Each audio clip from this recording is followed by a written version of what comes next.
বিশ্বনবীর উপর বর্ষিত হোক অগণিত দরুদ সহিবুল সাল্লাল্লাহু আলাইহি ওয়াসাল্লাম।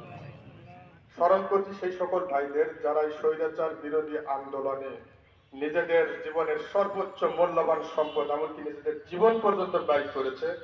আল্লাহ পাক তাদেরকে শাহাদাতের সর্বোচ্চ মর্যাদা দান করুন, সবাই বলি আল্লাহুম্মা আমিন। সম্মানিত ভাইরা, আমার কয়েকদিন আগে আমিরের জামাতের একটি বক্তব্য যেটা ফেসবুক পেজে আসছিল, তিনি বলেছিলেন আপনি যদি পানি দ্বারা শরীরে ভিজান তবে আপনার পোশাক পরিবর্তন হবে, আপনি যদি ঘাম দ্বারা শরীর ভিজান আপনার ভাগ্যের পরিবর্তন হবে, আপনি যদি রক্ত দ্বারা শরীর ভিজান তবে ইতিহাস পরিবর্তন হবে, যা বর্তমানে আন্দোলনকারী জনতা প্রমাণ করে দিয়েছে।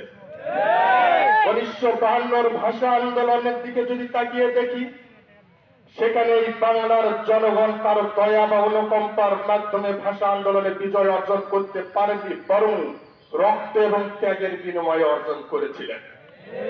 71 স্বাধীনতা আন্দোলন কারো দান দয়ার মাধ্যমে আমরা পাইনি, রক্ত এবং জীবনের বিনিময়ে পেয়েছি।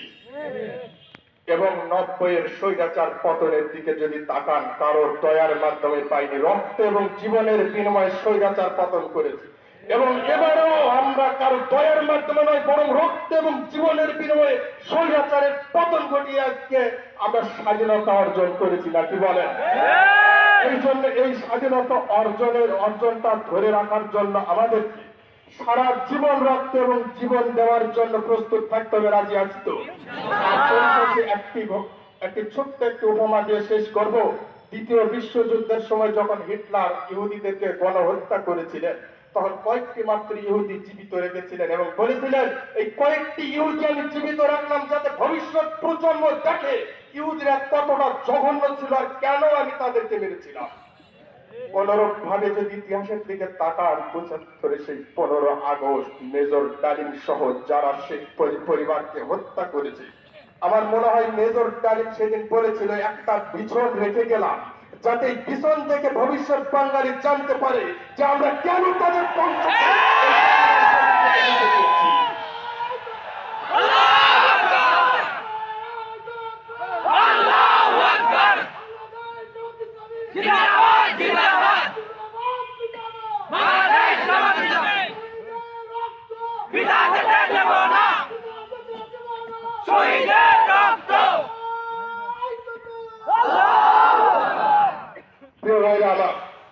আমার মনে হয় মেজর ডালিম সেই কথাটাই বলেছিল যে একটা বিছন রাখলাম যাতে ভবিষ্যৎ প্রজন্ম দেখে যে এরা কতটা জঘন্য ছিল আর কেন আমরা তাদেরকে হত্যা করেছি।